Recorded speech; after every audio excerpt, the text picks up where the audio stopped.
Olá! Quantas vezes você já ignorou a sua dor, encarando como algo natural e corriqueiro? Sentir dor é inevitável, mas ao contrário do que pensamos, ela pode e deve ser tratada. A dor crônica é caracterizada por se estender por meses e até anos. Está associada às doenças crônicas ou a alguma lesão tratada anteriormente. De acordo com estudos, cerca de 1/3 da população apresentará algum tipo de dor crônica durante a vida. Dor é uma sensação que surge quando há ameaça de dano aos tecidos. Senti-la é fundamental para manter a integridade do organismo. E é sobre este tema que vamos conversar com o médico anestesiologista e intervencionista da dor, com certificação pela Associação Médica Brasileira, o Dr. Charles Oliveira. Doutor, seja muito bem-vindo, muito obrigada pela presença. É um prazer, Juliana. Muito obrigada. Doutor, vamos diferenciar um pouquinho agora, qual a diferença da dor crônica para a dor comum? Exatamente isso que você falou, Juliana. Uma dor crônica é aquela dor que persiste por mais de 90 dias. É uma dor que persiste por mais de 3 meses. O que acontece até essa data são dores agudas. E a partir daí é a cronificação de uma dor que era aguda e passa a ser crônica.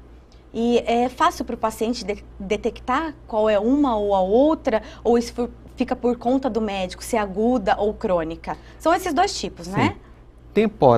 Temporalmente é fácil para o paciente entender que aquela dor que se estende por um período mais longo do que a cura natural daquela doença e que a dor continua, isso passa a ser uma dor crônica. Obviamente que para o médico, e o médico que tem especialização nisto, mais fácil é. O diferente é a forma de tratar uma dor da outra dor.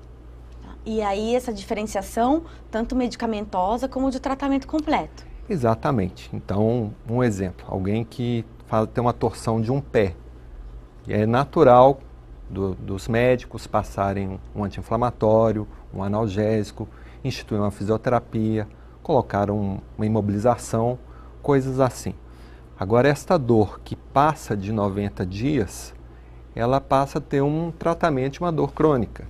Então, na nossa prescrição, no nosso dia a dia, usualmente utilizamos antidepressivos, anticonvulsivantes e que o paciente entenda que estas medicações oriundas dos neurologistas, dos psiquiatras, elas são fundamentais no manejo da dor crônica.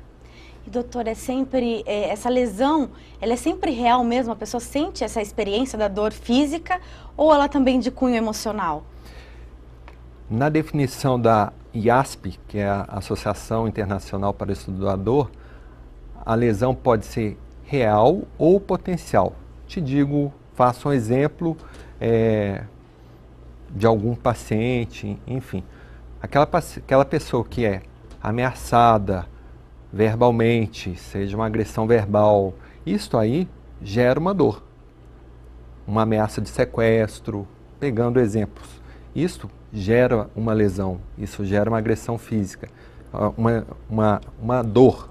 Não necessariamente houve uma agressão física. Mas então, ela responde fisicamente. Como? Então, a dor ela pode ter uma lesão real, de um tecido, de um nervo, ou somente o potencial, a ameaça. Então, ambos podem gerar uma dor. E existe escala para essa dor que vocês médicos selecionam de 0 a 10, por exemplo?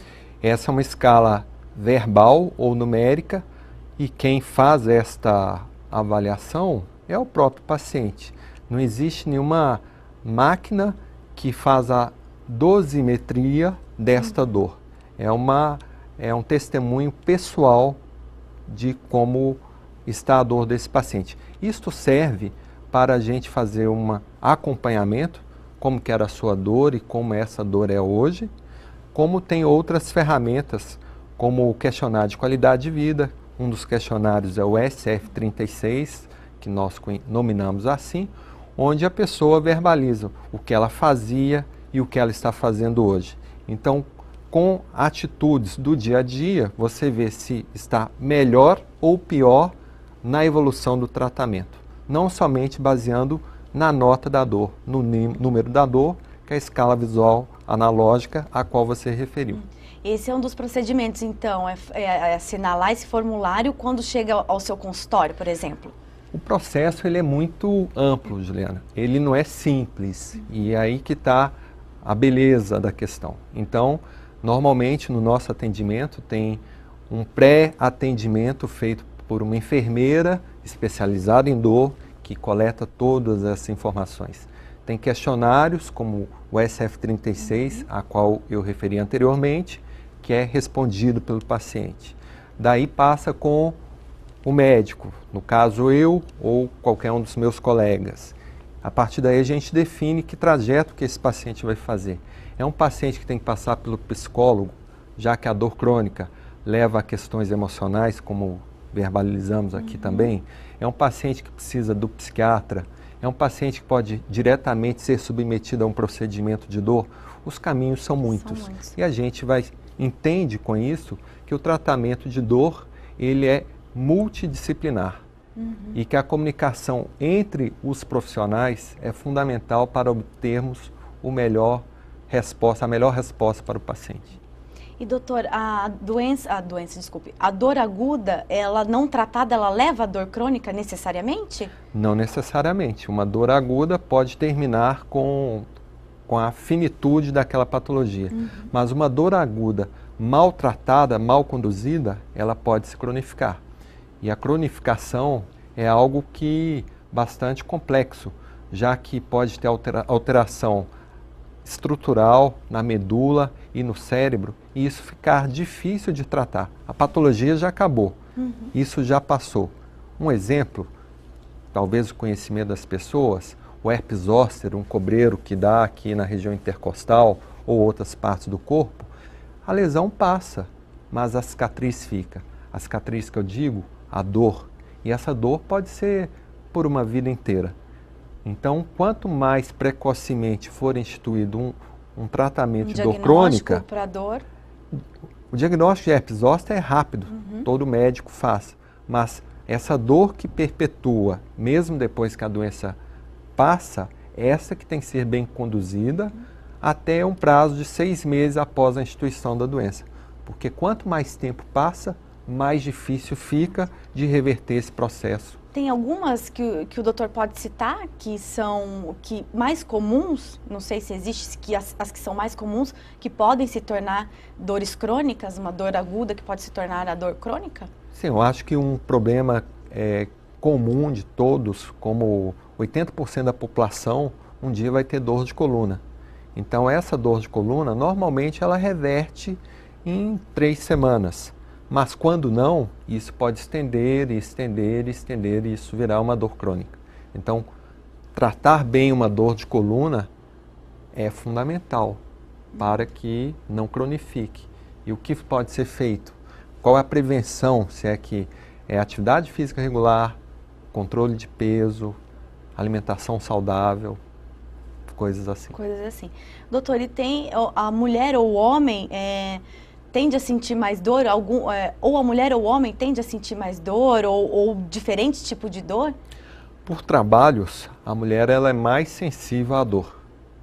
Ela tem mais dor, talvez pelas variações hormonais que ela é suscetível durante um ciclo menstrual, enfim. Entretanto, os homens sofrem mais, eles são menos resistentes à dor do que a mulher. Então, a mulher, talvez pela educação, menstruação mensal, cólicas, ela está mais preparada a resistir à dor e verbalizar isto menos que um homem que sente menos dor, mas expressa o sofrimento maior do que a mulher. Maior. Então ela tem a tendência a ela ter mais dores crônicas ou não do que os homens. Pelos trabalhos, as mulheres são... E também nos consultórios a gente vê uma procura maior das mulheres do que dos homens. Não que os homens não tenham, mas as mulheres talvez procurem mais ajuda, se preocupem mais com a saúde do que os homens, na realidade. Ou estão mais antenadas, ouvindo o que o corpo está falando do que os homens. Os homens acabam resistindo um pouco buscar o médico. são mais, sei lá, tem algum preconceito ou medo de buscar esse tipo de ajuda. Buscar e achar alguma coisa que possa possa amedrontá-los. amedrontar. Ok. E a dor deve ser encarada como normal, doutor? Qualquer dorzinha que a gente sente deve ser encarada como normal? Ou aí depende daquele período que nós já conversamos para pensar e falar, poxa, essa dor de cabeça aqui não é normal? Então, a dor é um sinal de alerta, é um sinal de preservação da vida. Então, quando a gente está fazendo cozinhando, fazendo um prato, coloca a mão numa chapa quente, a reação é tirar a mão. Isso é preservação da integridade física. A dor é algo divino, que nos previne, que nos protege. Obviamente que não recomendo a ninguém, poxa, toda dor eu vou procurar um médico. Qualquer dorzinha, não? Não, você tem uma dor de cabeça, eu tomo um remédio e tal. Mas, se essa dor de cabeça, no exemplo, começa a ter uma frequência progressiva, você tem uma dor de cabeça por mês ou duas, tudo bem. Agora, se isso passa a ser semanal ou 2 vezes, 3 vezes por semana, algo tem que ser pesquisado. Algo tem que ser pesquisado. Não necessariamente vamos achar o motivo, mas vai ser feito um exame de imagens da cabeça para ver se não tem algum tumor ou alguma coisa que justifique aquilo. Não sendo isso, é importante instituir um tratamento preventivo diário para que a frequência dessa dor de cabeça, que antes era 15 dias por mês, como exemplo, se tornou mais que frequente reduza para uma vez por semana.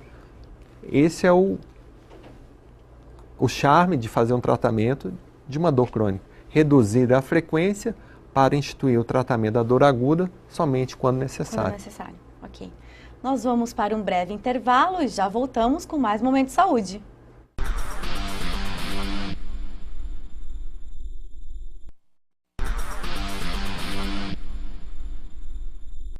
Estamos de volta com o Momento de Saúde, falando hoje com o Dr. Charles sobre dores crônicas. Doutor, no último bloco a gente encerrou falando sobre dores de cabeça. E eu não perguntei se a enxaqueca é considerada uma dor crônica, porque atinge muitas pessoas, né?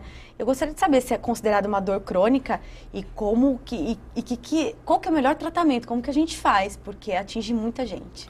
Então, enxaqueca é uma das formas das diversas cefaleias. Uma das duas mais comuns. E quais são as mais comuns? A enxaqueca ou migrânia e a segunda é a cefaleia tensional.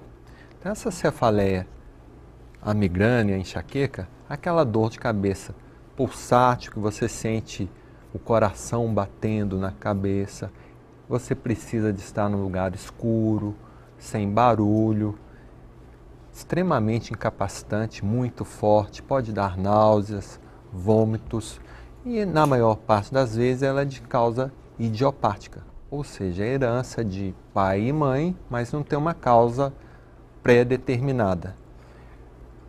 Voltando, o que é dor crônica? Aquilo que permanece por mais de 90 dias. Então, uma enxaqueca de duração maior do que 90 dias, e que é do nosso consultório, do nosso dia a dia, é uma dor de cabeça crônica. Então, tratar isso, precisamos instituir um tratamento para dor crônica, que tem N formas de tratar, instituindo também medicações para abortar a dor aguda. E aí tem outra forma de tratar. São basicamente isso da forma farmacológica. Mas, dentro da medicina intervencionista da dor, a qual eu labuto em cima dela, a gente tem muitos procedimentos intervencionistas que podem ajudar nessas dores de cabeça. Seja um bloqueio de um gânglio que chama esfenopalatino, que é no rosto, ou bloqueios de nervos periféricos, como o supratroclear, nervos que tem no rosto que podem ajudar a reduzir ou até mesmo eliminar a dor desse paciente. Eliminar essa dor que persiste, né? Porque a dor aguda aí é bem mais fácil, um medicamento, e aí só se ela persistir o tratamento é mais...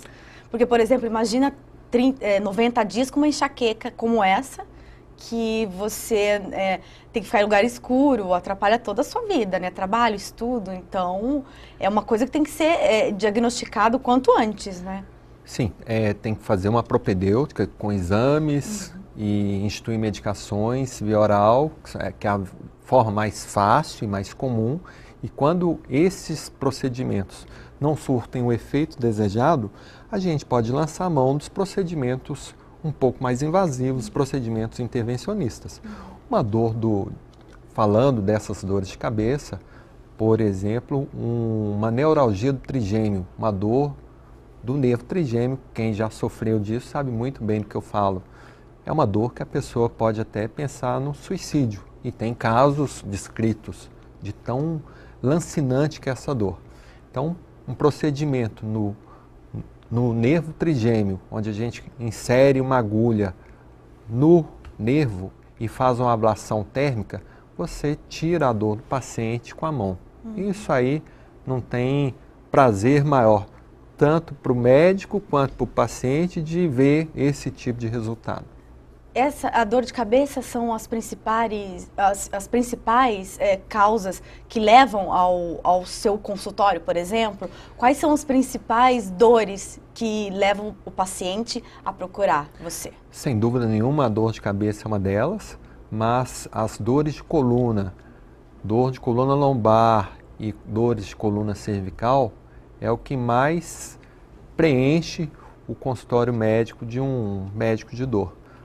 Tem outras, tendinites, bursites do quadril, dor do joelho, dores de articulações, principalmente essas pessoas que não desejam ser operadas, seja por medo ou por idade avançada, e que querem fugir daquela fala: acostume com a dor porque é assim mesmo, você não tem nada a ser feito. Sempre tem alguma coisa a ser feita, sempre. Sempre tem. E a medicina intervencionista da dor evoluiu muito nos últimos 10 anos. E as armas que temos para controlar a dor são excepcionais. Depois eu vou pedir para o doutor explicar um pouquinho mais sobre o que é essa medicina. E doutor, eu queria complementar isso. A dor crônica, ela está associada a quê? Queria que o doutor descrevesse se tem alguma associação e a que ela está associada, essas dores crônicas. A dor crônica, ela sempre vai estar associada a duas coisas. Pacientes com dor crônica vão estar num nível de ansiedade alto e depressão também. E quando você tem ansiedade e depressão, piora a dor. E a dor piora a ansiedade e depressão. Você está vendo um novelo que a gente entra, uma diretamente ligada à outra. Exato. No final a gente não sabe, ou no início a gente não sabe quem nasceu primeiro. Se foi a dor que levou à depressão e ansiedade, ou uma ansiedade e depressão que exacerbou uma dor. Então, vejo aqui a importância de ter um acompanhamento psicológico.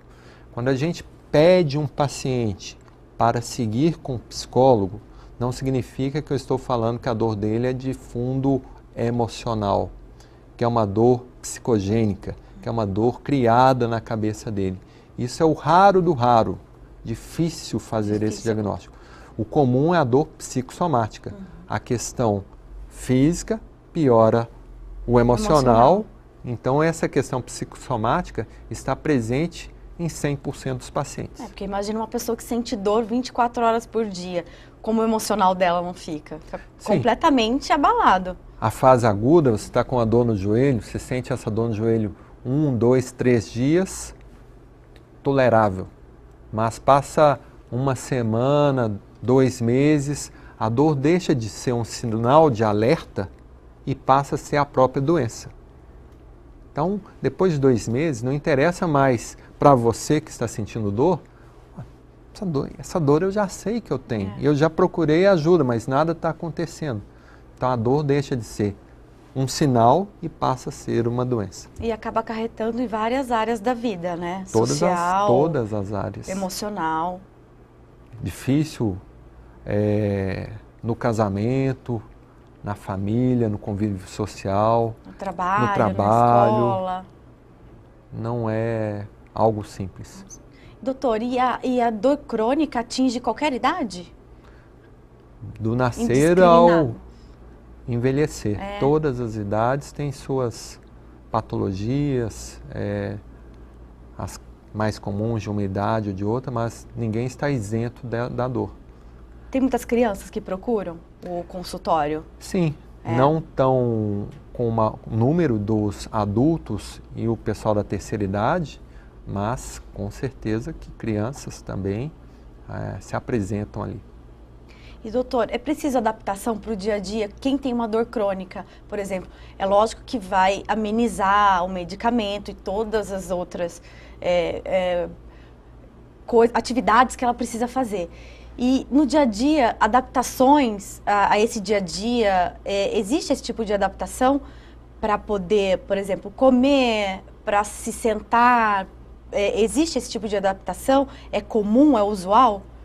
Existe, sim, existe um reaprender, existe ter resiliência, ou seja, ninguém vai ficar feliz que tenha sido amputado parte da perna. Não tem jeito de ficar feliz com isto, mas tem jeito de ser resiliente, de aceitar, de se adaptar, de evoluir, de colocar uma prótese, de fazer uma adequação do seu carro.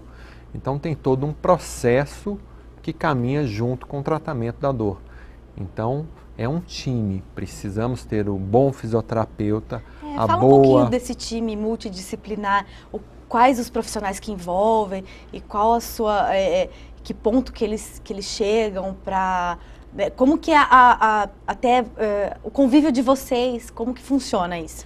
Exato, a diferença aí de uma equipe multidisciplinar e interdisciplinar, para que o público entenda, o interdisciplinar é onde existe uma troca de informações com todos os profissionais do que está acontecendo com aquele determinado paciente.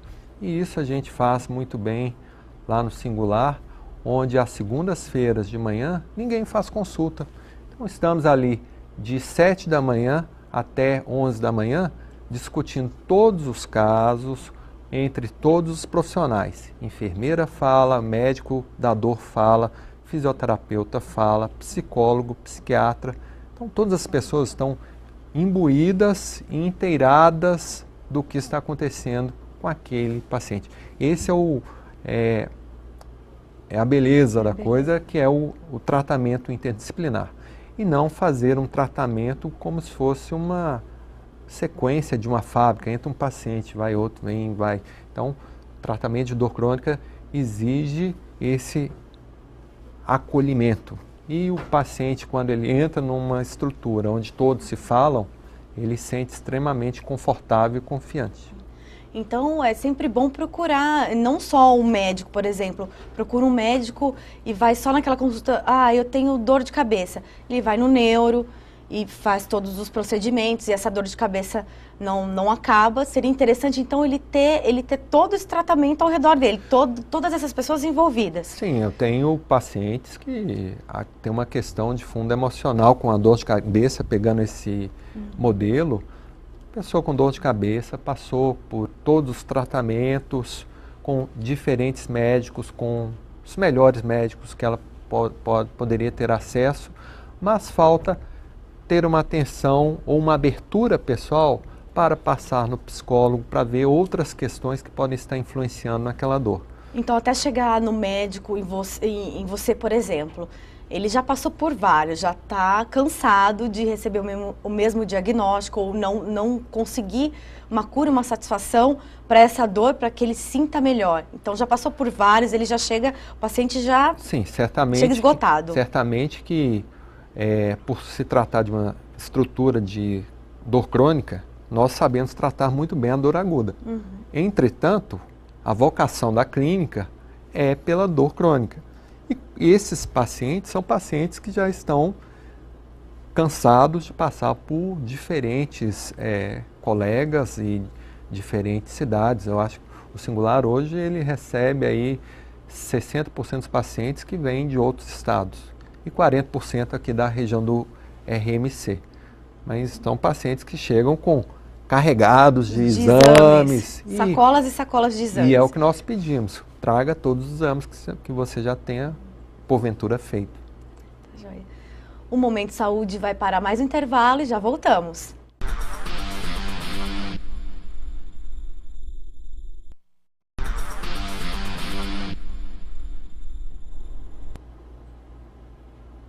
Estamos de volta com o Momento Saúde, falando hoje sobre dores crônicas com o Dr. Charles. Doutor, a terapia ocupacional é usual? O que o doutor tem para falar sobre a terapia ocupacional? A terapia ocupacional, ela também entra nesse conceito multidisciplinar, como a gente estava falando no outro bloco, no último bloco. Então, pacientes que têm alguma restrição manual ou de sensibilidade. Então, a terapeuta ocupacional, ela também é uma peça desse quebra-cabeça. São pessoas que podem agregar bastante valor na finalização desse tratamento. E como que é esse tratamento, doutor? O que o senhor pode falar especificamente desse tratamento, da terapia ocupacional? O que é empregado? Sim, eu não tenho o juízo de falar de uma outra especialidade, mas eu tenho como falar mais da medicina da dor crônica. Então, vamos pegar um exemplo. Você chega com uma queixa de uma dor lombar. E aí, normalmente, se recebe um encaminhamento para o fisioterapeuta, fisioterapia, lombalgia. Mas a lombalgia não é um diagnóstico. Lombalgia, a dor lombar, ela tem inúmeras causas. Seja uma dor de artrose da coluna, seja uma dor da degeneração do disco, seja uma dor de uma articulação grande que chama sacroiliaca, seja uma dor de músculos.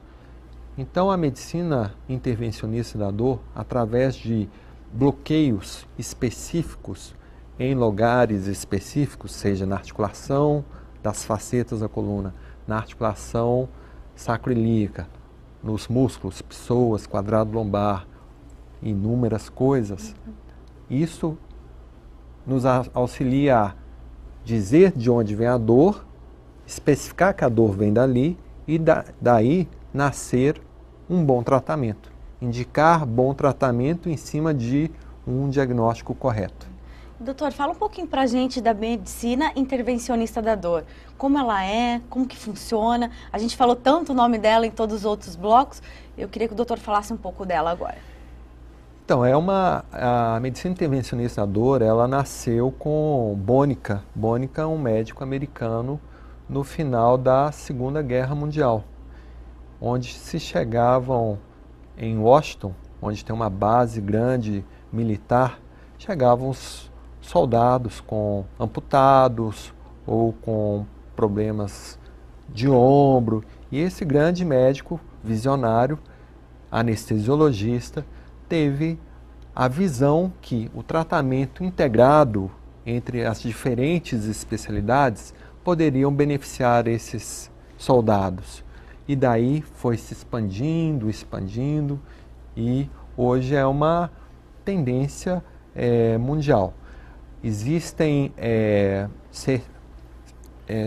sociedades internacionais como o Instituto Mundial da Dor, o World Institute of Pain, que certifica médicos do mundo inteiro se eles estão aptos a fazer os procedimentos intervencionistas. O doutor tem essa certificação, não é? Sim, aqui no Brasil somos 9 certificados e 4 estamos aqui no Singular.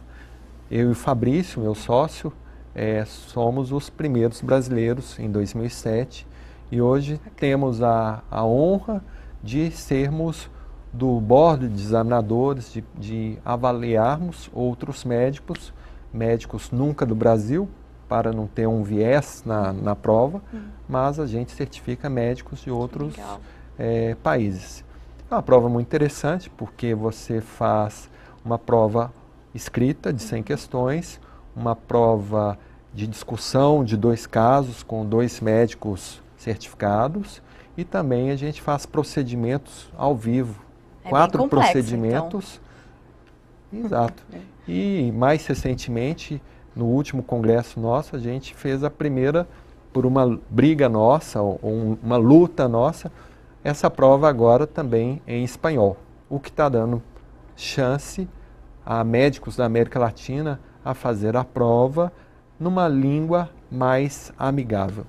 Doutor, então a gente pode dizer que a medicina intervencionista é esse agrupamento de médicos tratando a dor crônica. A gente pode defini-la assim?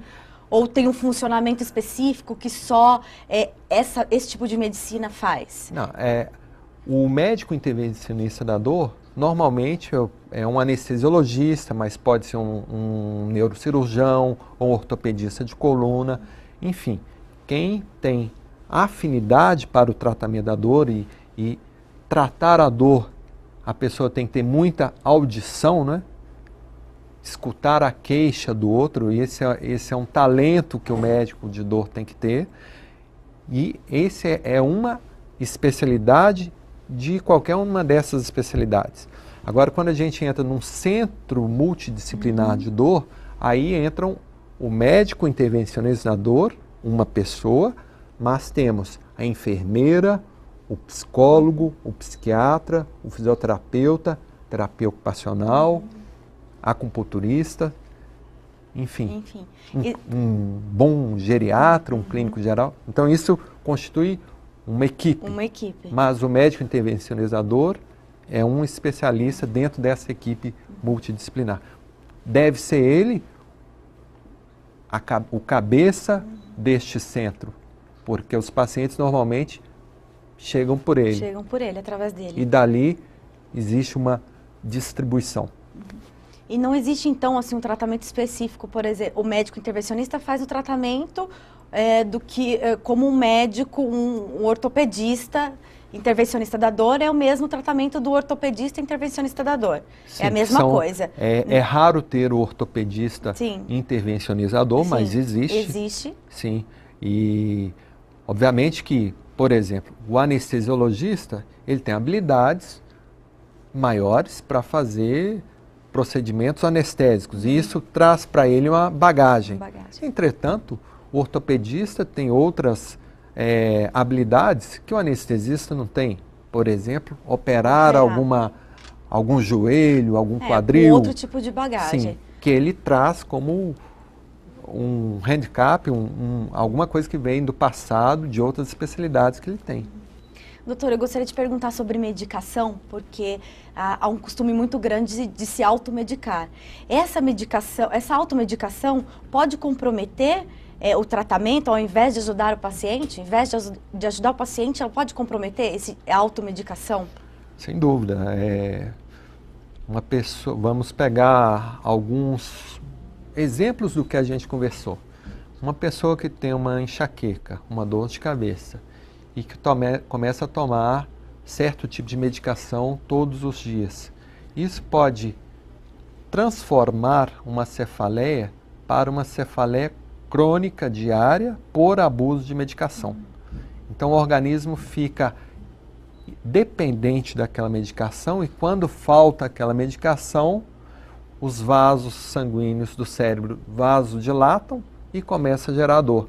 Então o que antes era para medicar passa a ser uma dependência. Este é um exemplo.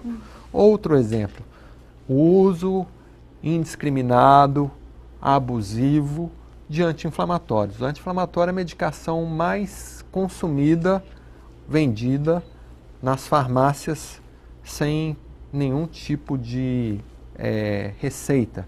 Não todos, mas alguns anti-inflamatórios exigem receitas e a maioria não. Esse uso pontual, sem problema, mas a pessoa que faz uso dessa medicação como único recurso para acabar com a dor dela, pode estar gerando um problema de insuficiência renal e para uma diálise, né? Ele pode ter sangramento do estômago, pode ter infarto, gastrite, são os problemas gerados pelo abuso de medicações. Doutor, e existe prevenção para dor crônica? Melhor da prevenção seria, eu acho que se todo mundo fizesse atividade física regular, controle do peso, evitar o sedentarismo, enfim, diminuir o estresse, são essas coisas que, de certa forma, diminuiria muito a frequência dos pacientes para a gente. Agora, quando instituída uma dor aguda e essa dor aguda não está resolvendo, a busca de um profissional habilitado o quanto mais precoce, é fundamental. Esse seria a prevenção boa de uma dor crônica.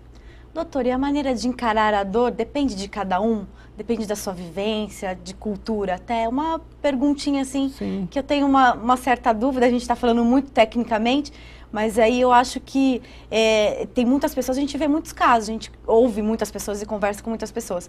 E em cima disso que eu fiz essa pergunta, se depende culturalmente ou das experiências anteriores que a pessoa teve, depende muito da visão de cada um da dor, do que é a dor?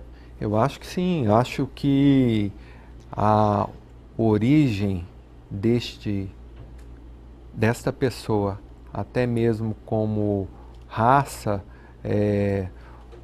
o paciente nipônico, o paciente japonês, é um paciente mais tranquilo ou receptivo à dor, diferente de nós, de sangue latino, que é muito grito, muito sofrimento, muita ansiedade.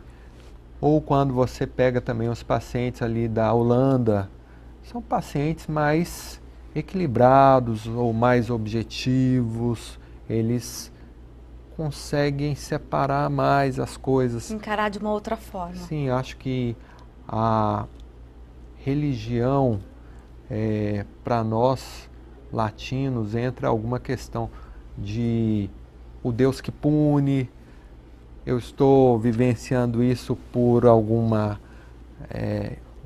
uma necessidade minha neste mundo, diferente de pessoas de outras raças, mas obviamente, assim, isso eu falei no macro, né? Uhum. Mas, independente, vai muito da família que você vive, do tipo de pai que você teve, de como que a abordagem diante de uma situação dessa que seus pais te expuseram.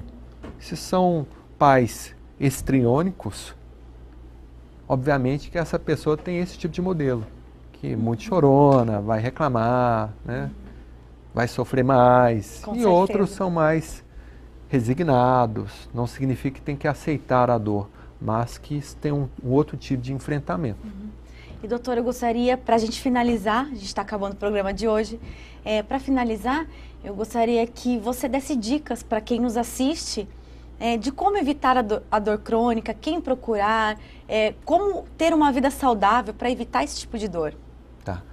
Juliana, primeiramente eu agradeço a oportunidade de estar aqui. Muito obrigada. Eu tenho um canal de comunicação para o público leigo, que é muito interessante, onde se busca muita informação de dor, inclusive essas dicas, que chama-se mundossemdor.com.br. É algo que eu comecei há 4 anos atrás, de brincadeira, e que virou um veículo de interação com o público em geral. Ali eu tenho 50 mil acessos por mês. Eu acho que para nós que mexemos com veículos de saúde e não ligados a instituições, né, como pessoa física, eu acho que é uma coisa fantástica. E esta capacidade, essa possibilidade hoje que a comunicação, que as mídias sociais e que a internet nos proporciona, eu acho fantástico. A internet tem de tudo, né? Tem do melhor e do pior. E você tem que saber onde buscar as melhores informações. Tá joia, muito obrigada, doutor. E até breve, aguardo de volta em breve. Agradeço a oportunidade e a atenção dos telespectadores. Muito obrigada. O Momento de Saúde de hoje fica por aqui. Você pode acompanhar a nossa programação pelo canal 4 da NET ou pelo nosso canal no YouTube, o TV Câmara. Muito obrigada e até a próxima!